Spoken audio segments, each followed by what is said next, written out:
19 তারিখ রাত 4:40-এ আমার গলা থেকে জানালা দিয়ে আমাকে আহত করে বাসা মানে চুরি হয়, চেন ছিঁড়ে নিয়ে যায়। এরপরে 23 তারিখ আমি থানায় একটা লিখিত অভিযোগ দেই, কিন্তু ওনারা কোনো পদক্ষেপ নেয় না। ওনারা একটা এসআইয়ের নাম্বার দেয়, এসআই জাহিদুল ইসলাম, কিন্তু ওনাকে আমি পরপর 2-3 দিন ফোন দিয়েছি, উনি কোনো রকম আসেও নেই আমার বাসায়। এরপরে অন্য কোনো পদক্ষেপ নেবে সেটাও নেয়নি, ইভেন আমার বাসায় আসে নাই সে।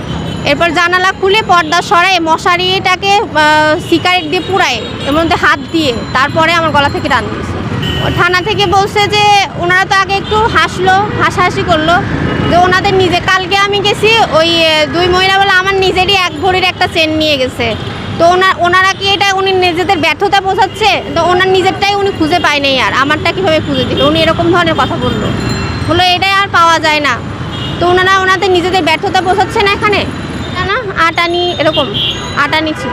আমার গলায়, আমার বাসার ভেতরে আমার ঘুমন্ত অবস্থায় আমার গায়ে হাত দিতে পারে, আর মানুষ তাহলে কোথায় থাকবে? তাহলে মেয়ে মানুষ কোথায় সেফ? আমি তো আর রাস্তায় খোলামেলাভাবে চলাফেরা করতেছিলাম না যে আমাকে টেনে এসে নিয়ে গেল, আমি কিছুই করলাম না। আমি বাসার ভেতরে যদি সেফ না থাকি তাহলে আমি কই থাকবো? তাহলে কোথায় যাব? আমার ঘরের একটা সুইটা আমার কাছে অনেক মূল্যবান। আমরা মিডিল ক্লাস ফ্যামিলির কাছে অল্প জিনিস হারানোই মানে অনেক কিছু। আমার ঘর থেকে কীভাবে নেয়, আমার গলা থেকে কীভাবে নেয়? আমি তো যেখানে সেখানে ফেলে রাখি নাই, কি যে ছুঁড়ে দিয়ে রাখছি যে তুমি নিয়ে যাও। তারপর আমার গায়ে হাত দিয়ে আমাকে টাচ করে নিয়ে গেছে না। এই জন্যই আমি আসছি যে আমার গলা থেকে কীভাবে নেয়, আমার বাসার ভেতর থেকে। অ্যাজ ইউজুয়াল চুরি হলে গেছে, সমস্যা নাই, কিন্তু আমার কথা হচ্ছে আমার গায়ে হাত দিয়ে কীভাবে নিল?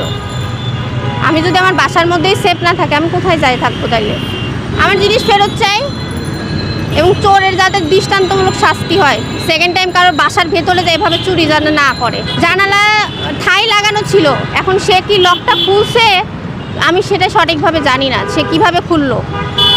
জানালা দেওয়া ছিল, পর্দা দেওয়া ছিল, মশারি টানানো ছিল, সেগুলাকে সে ভেদ করে তারপরে আমার গায়ে হাত দিয়ে নিয়েছে। আমি বেশ কয়েকবার বলছি, ওনারা কোনো করেনি, গুরুত্ব দেয়নি।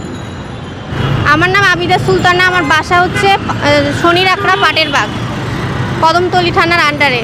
19 তারিখ রাত 4:40-এ আমার গলা থেকে জানালা দিয়ে আমাকে আহত করে বাসা মানে চুরি হয়, চেন ছিঁড়ে নিয়ে যায়।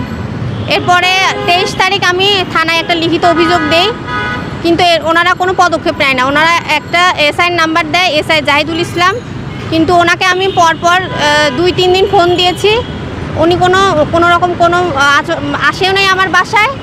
এরপরে অন্য কোনো পদক্ষেপ নেবে সেটাও নেয়নি।